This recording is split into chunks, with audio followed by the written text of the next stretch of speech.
30 years after a 7-year-old girl was abducted while playing outside with friends and her sisters, a man is facing charges. The district attorney says the case has haunted Bowling Green ever since it happened. Our Lauren Lowry here in studio with details on this case. And Lauren, how investigators caught this suspect. Okay, remember, this is a 30-year story in the making. Right here is Morgan Violi. She was just 7 years old when police say a man in a van took her.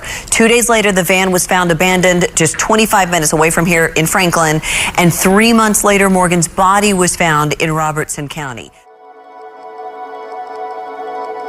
Can't tell you what it's like.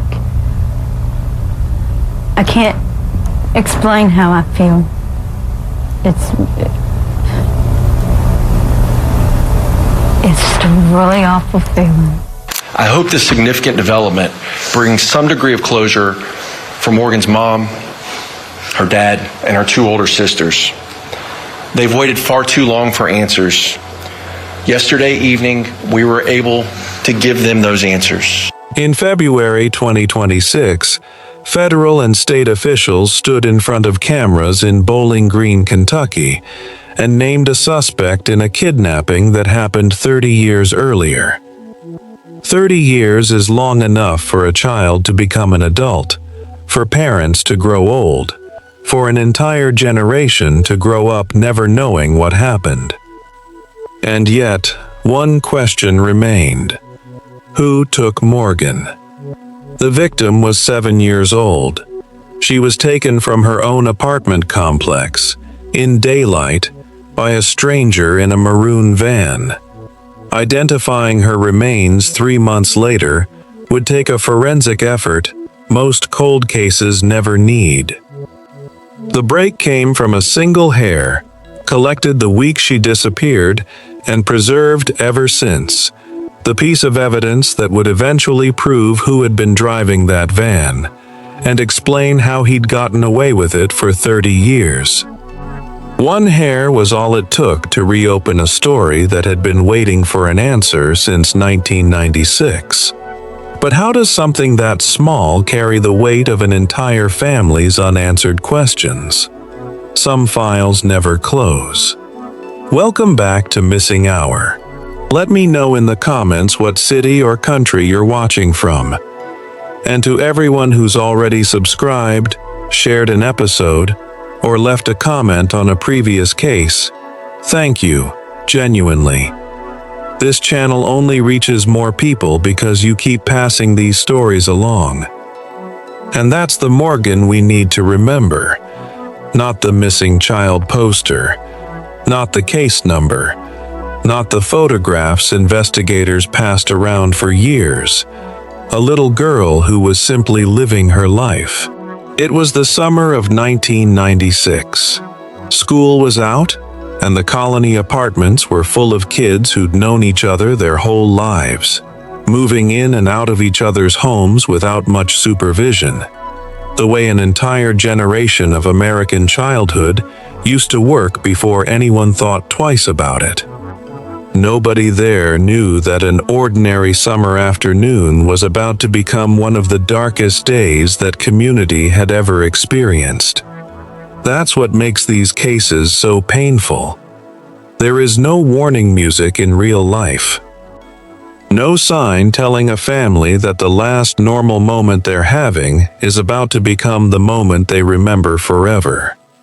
July 24th, 1996. School was out.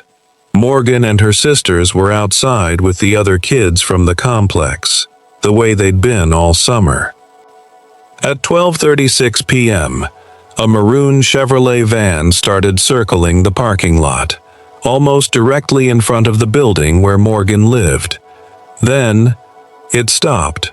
It stopped at some point.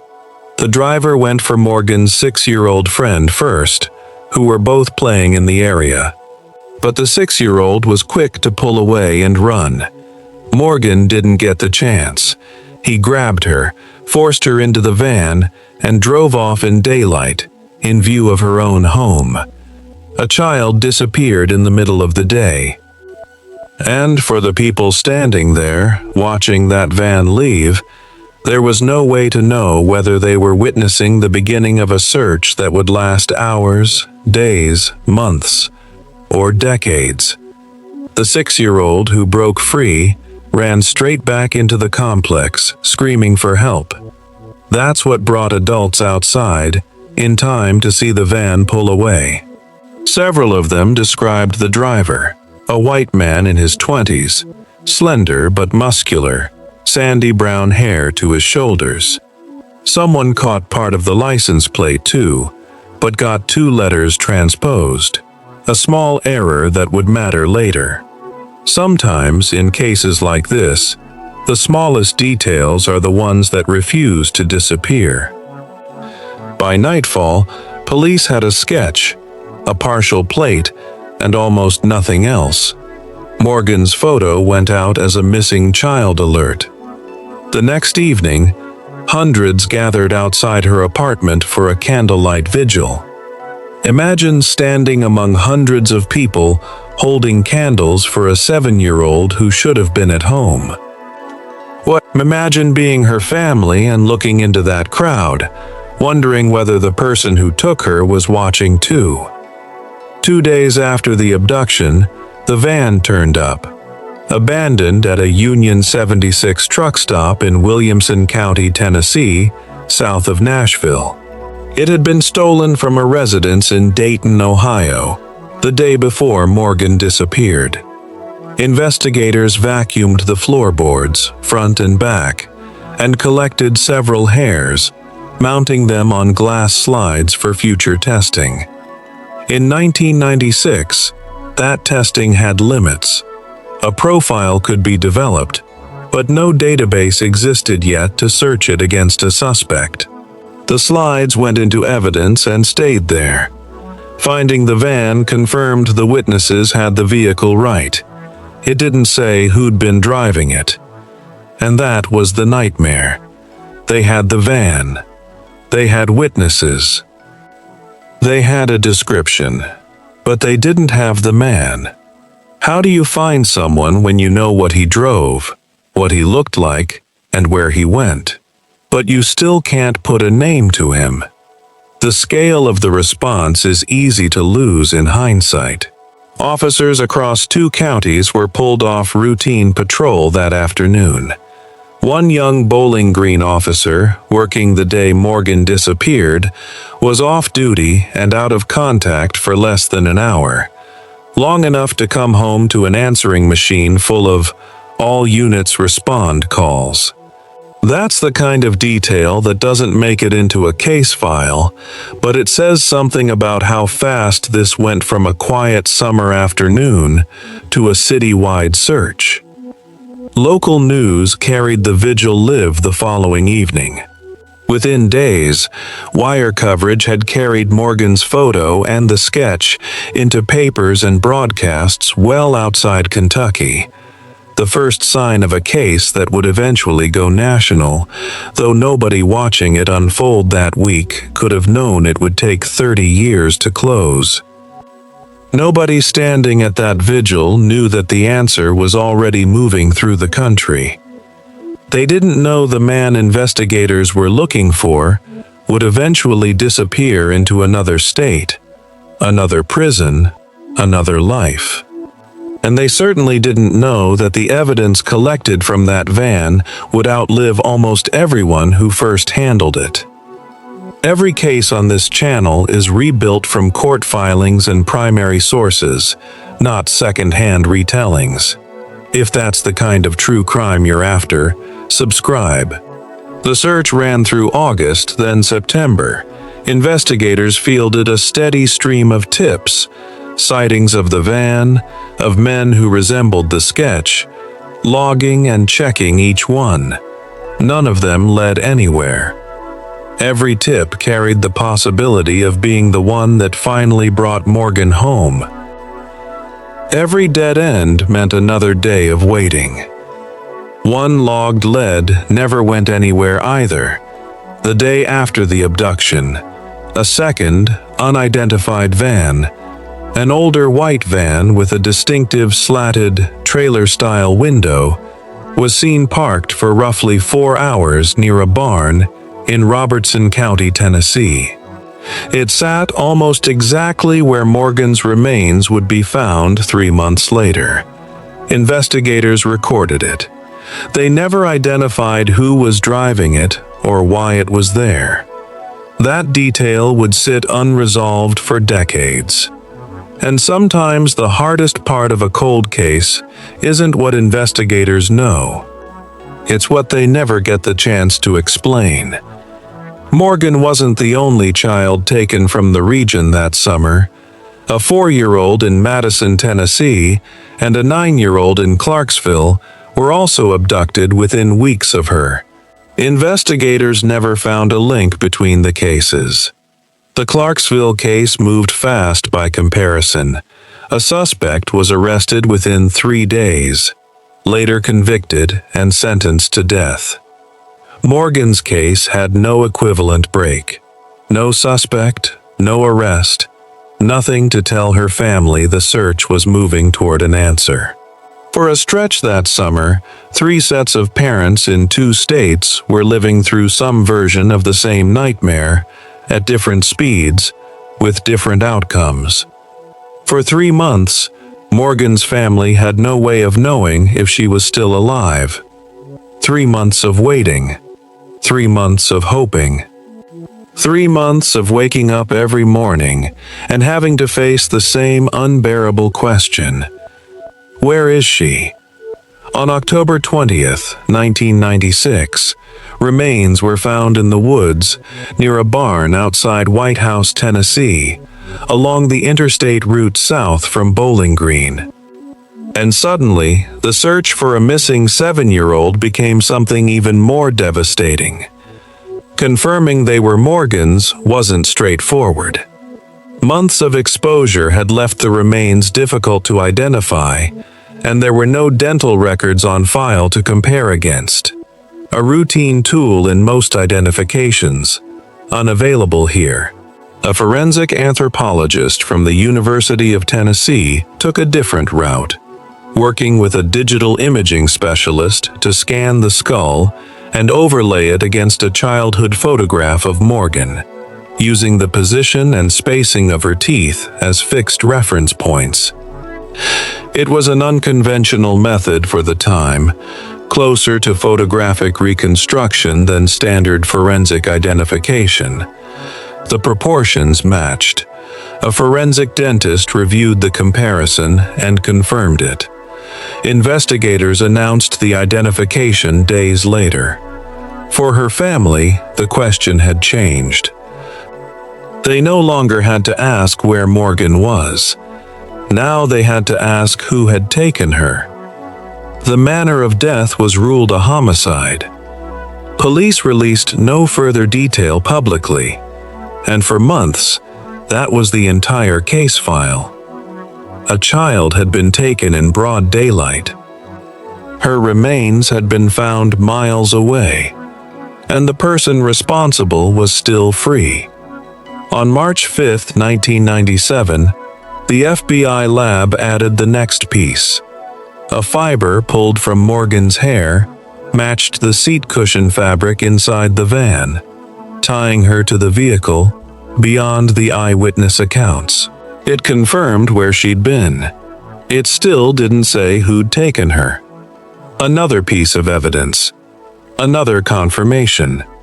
Still no name. How many pieces can investigators have before they finally have enough to tell a family who took their child?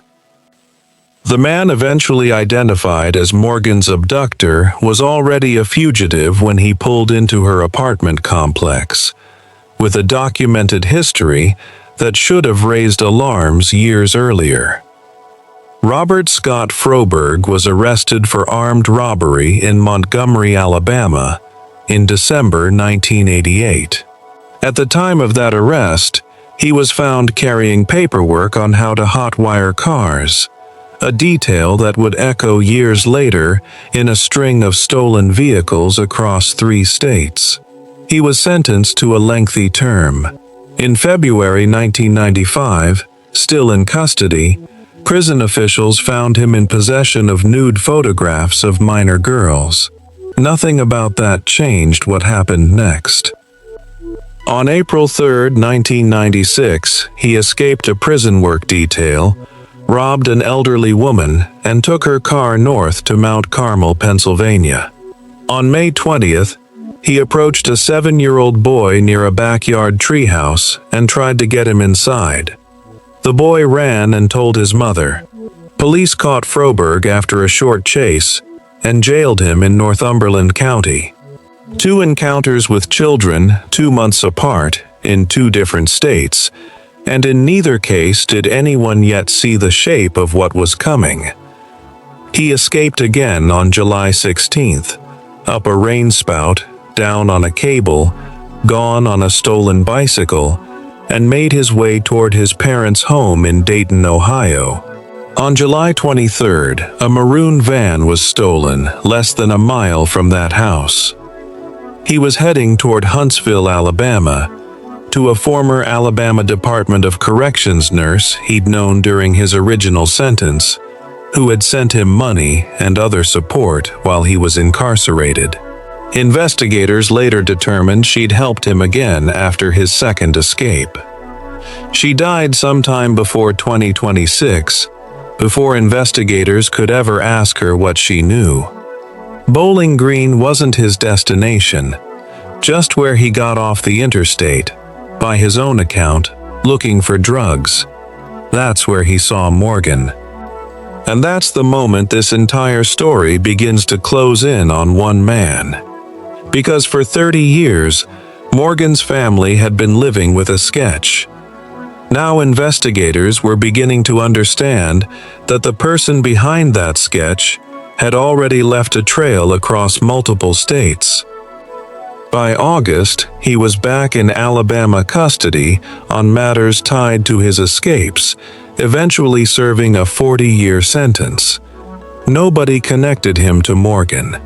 He'd vanished into the same system he'd broken out of twice that year. An escape in Alabama, an incident in Pennsylvania, a stolen van in Ohio, an abduction in Kentucky, a body in Tennessee. In 1996, no agency had reason to see these as one man's trail. 5 jurisdictions, no shared file. 5 states. 1 summer. 1 missing child. And nobody knew they were looking at the same man. Morgan's case went national. It ran on America's Most Wanted. The FBI's Louisville field office kept a public appeal open for years afterward, describing numerous witnesses who'd seen the abduction and asking anyone with information to come forward. None of it named him. The man in the sketch wasn't hiding nearby. He was already back in prison for almost the entire time anyone searched for him. The case stayed open. The evidence stayed preserved. The hairs from the van sat on glass slides, while DNA science slowly caught up to what they could eventually prove. Even before the DNA match came back, the case was getting renewed attention. Late the previous year, Morgan's mother and sisters sat down for their first joint in-depth interview about the case, hoping to bring public awareness back to it. They had no idea an arrest was already coming. And somewhere inside that evidence was something investigators had been waiting decades to find. A name, a match, and an answer. In early 2026, the FBI retested that hair. A DNA profile was developed and run through CODIS, the national database used by law enforcement across the country to solve cases exactly like this one, built for comparisons that simply weren't possible in 1996. It returned a match: Robert Scott Froberg, already in Alabama custody. 30 years after Morgan disappeared, the sketch finally had a name. And now, the question wasn't whether investigators could identify him. It was what would happen when they finally asked him what he'd done. On March 5, 1997, the FBI lab added the next piece. A fiber pulled from Morgan's hair matched the seat cushion fabric inside the van, tying her to the vehicle beyond the eyewitness accounts. It confirmed where she'd been. It still didn't say who'd taken her there. And imagine what that meant for her family. They finally knew the van was connected to Morgan. They knew she had been inside it. But they still didn't know the name of the person who had taken her. How do you live with an answer that gives you one piece of the truth, but leaves the most important question unanswered? The man eventually identified as Morgan's abductor was already a fugitive when he pulled into her apartment complex. The FBI's Louisville field office kept a public appeal open for years afterward, describing numerous witnesses who'd seen the abduction and asking anyone with information to come forward. None of it named him. The man in the sketch wasn't hiding nearby. He was already back in prison for almost the entire time anyone searched for him. Think about that. The family was searching for a stranger. Investigators were searching for a stranger. And the person they were looking for was already sitting behind bars. The case stayed open. The evidence stayed preserved. The hairs from the van sat on glass slides while DNA science slowly caught up to what they could eventually prove. Even before the DNA match came back, the case was getting renewed attention. The man they had been searching for had been there all along. Investigators rebuilt his 1996 route piece by piece, cross-referencing prison records, the Pennsylvania arrest, and the Ohio theft report against dates already on file in Kentucky and Tennessee. The April escape, the Pennsylvania incident, the second escape, the stolen van, the drive-through Bowling Green, the exit at White House. Every point lined up. 30 years of disconnected incidents, filed under 5 separate case numbers in 5 separate states, turned out to be one continuous trip, ending with a van deliberately cleaned before it was abandoned. They had a name, a vehicle, a timeline. What they still needed was his account of it. And after 30 years, they were finally going to ask him. This is exactly the kind of case this channel exists to cover. Not just the headline, but the full investigation behind it. If that's what you're here for, subscribe and turn on notifications. On February 24, 2026, FBI Special Agent Chouinard and a Bowling Green detective traveled to Montgomery, Alabama. With help from the Alabama Department of Corrections, Froberg was 61 years old by then, 3 decades removed from the sketch that had circulated in his place, was brought from Kilby Infirmary to the FBI field office. He was read his rights. He waived them and agreed to talk. The first time in 30 years anyone had asked him directly what happened. Imagine sitting across from the person connected to a case that had haunted a family for 3 decades. What would you ask first? Where did you take her? Why her? And perhaps the question that mattered most was, why did you do it? Investigators started with what they could already confirm on paper: the Pennsylvania treehouse incident, both escapes, before moving to the one thing no document could tell them: what happened after he took her. He confirmed exiting I-65 in Bowling Green, looking for drugs when he saw Morgan. He admitted she resisted, and that he'd tried to calm her by telling her they were going to see her father. It wasn't true. He admitted driving her south and leaving her near the barn outside White House before continuing on toward Huntsville, the destination he'd been heading for all along. 2 days later, a federal complaint was filed in the Western District of Kentucky, signed by U.S. Magistrate Judge H. Brennanstool. The charge: kidnapping resulting in death, carries only two possible outcomes under federal law: life in prison or execution. At the press conference announcing it, U.S. Attorney Kyle Baumgartner stood with FBI officials, Police Chief Michael Delaney, and Commonwealth's Attorney Corey Beck Baumgartner. Morgan's parents were in the room. For the first time in 30 years, the case had a name instead of a sketch. For Morgan's family, that moment must have carried something almost impossible to explain. For 30 years, they had been looking at a face that wasn't there. A sketch. A photograph of a little girl. An unanswered question. And suddenly, there was a name. A real person. A person who could finally be held accountable. A federal grand jury indicted Froberg on March 19, 2026, on one count, that he'd unlawfully seized and abducted Morgan, transported her across state lines from Kentucky into Tennessee, and that her death resulted from the offense. He pleaded not guilty the following month and was transferred from Alabama custody to a Kentucky detention facility.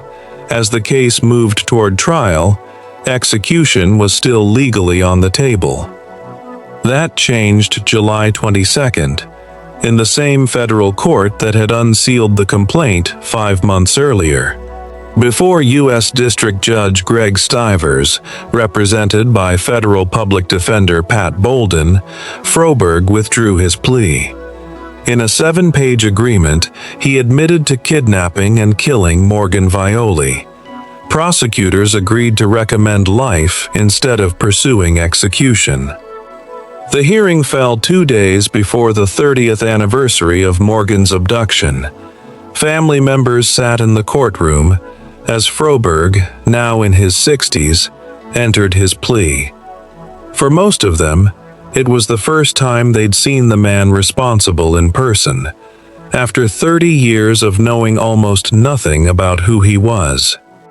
30 years of questions. 30 years of wondering whether the truth would ever come. And then, finally, the person responsible was sitting in the same room. If the court accepts the agreement, sentencing is November 2, 2026. A federal life sentence carries no parole, the first fixed, certain ending this case has had in 30 years. At the first press conference, the prosecutor didn't describe Morgan only as a victim. He said she fought, she resisted, that she was a fighter, true before any of this happened to her, not just during it. And maybe that's the part that deserves to stay with us. Before she was a case, Morgan was a little girl. Before she became a photograph on a missing child poster, she was someone's daughter, someone's little sister, someone who laughed, argued, played, and expected to grow up. What changed in 2026 wasn't a new witness or a confession out of nowhere. It was a single hair, kept for 3 decades by people with no way of knowing if it would ever matter. It's the part worth remembering after the file is closed. Because 30 years can turn a child into a photograph, a name into a case number, a family into people who have learned how to live with an empty space at the table. But it doesn't erase who that child was. Not every question got answered. That second van near the barn, the one nobody ever identified, it's still sitting in a file somewhere, unresolved, a loose thread in a case that's otherwise closed. Investigators may never know if it means anything at all. That's true of most cold cases, even the ones that end in a guilty plea. Solving who did it doesn't always mean solving everything. Morgan Violi was never forgotten. If you want more cases researched to this depth, verified against court records, not just headlines, subscribe. New cases go up every week. Some files never close, but this one finally did. If there's one thing this case proves, it's that time doesn't erase the truth. Sometimes it simply waits for the right people and the right time to uncover it. Stay safe. I'll see you in the next one.